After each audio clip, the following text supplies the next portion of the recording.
So the question on everybody's mind is what is going to happen with all the Super Saiyan transformation and abilities, all those things that the Dragon Ball characters have had, specifically Goku and Vegeta. What is going to happen to them in Dragon Ball Daima? Because we all saw the trailer, the second one for Dragon Ball Daima, and in that trailer, I mean, Goku's in base doing light work against what we now know to be demons from hell that are hunting him down.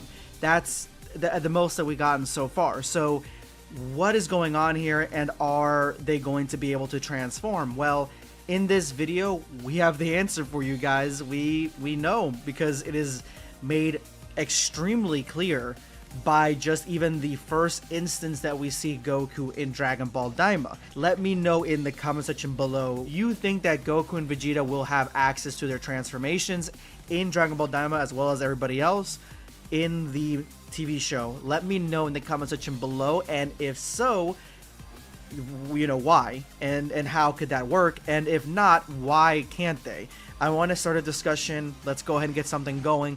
Let me know your answers before I tell you the right answer. So there really are only 3 scenarios that happen when you transform somebody into a child. And that is something that we've seen in other anime, but most famously Dragon Ball GT, with Goku being the one that transformed into a child. In that show, not only do we get Goku still recollecting how to go into Super Saiyan, Super Saiyan 2, and Super Saiyan 3, but he also, you know, finds a new transformation that actually skyrockets him into an adult, because I'm assuming his little body isn't strong enough to handle the power of Super Saiyan 4, and therefore he transforms into an adult version. This scenario has already been played out, but there are really only 3 versions of it that are plausible, especially for an anime. Version 1 is that Goku and Vegeta are turned into children, but they keep everything. That is the version that I think most people kind of want. They want Goku and Vegeta to have access to Super Saiyan gods and also the Ultra Instinct and Ultra Ego transformations. Give them everything similar to Dragon Ball GT. Why not let them have it? That, to me, seems like the least realistic, especially based on the trailers that we've seen and the information that we have.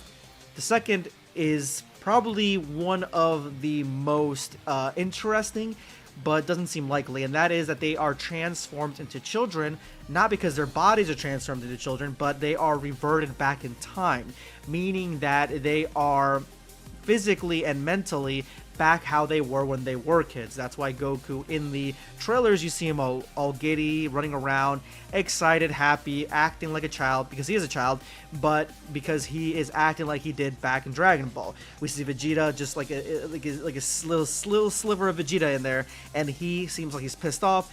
Maybe he's pissed off because, you know, he was a kid. You know, and then so everybody kind of just goes back in time to where they were back then. And this one makes sense for Goku and Vegeta if it was just Goku and Vegeta. The problem comes when you look at everybody else that got transformed to a child. Everybody there got transformed into a child.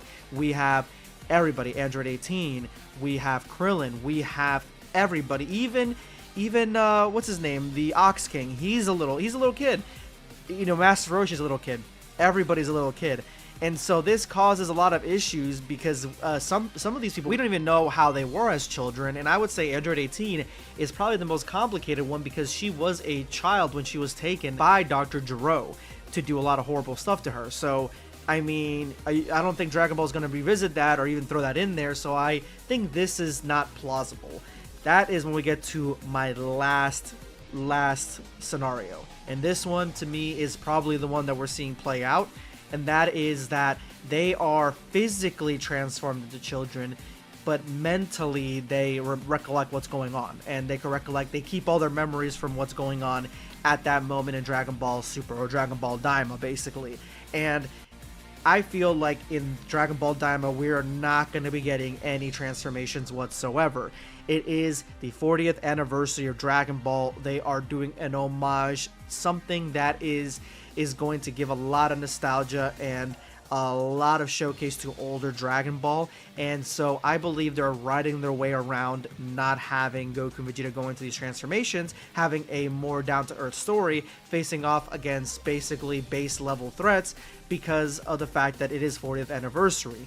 And I think it's very clear why this is the case, and this is probably the most realistic answer to this question and the scenario, and that is because, number one, everybody got turned into children. So again, we come up to that issue of everybody reverting back to a place that some of us haven't seen people, or we know like they were in a bad place at that point, and like, you know, 18 wouldn't know Krillin, like things like that. It would just be confusing at that point. Like people wouldn't know people, like Vegeta wouldn't know Goku. It would just be confusing. So since everybody is a child, I believe that physically they all transform to children only, and with that physical transformation to a child, Goku and Vegeta do not have access to any of their transformations, and this is the reason right here.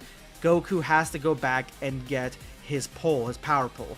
This is a tool that Goku used in Dragon Ball because it gave him an edge, and it was something that he was known by, and it was something that he could use to face off long range, short range, to move around.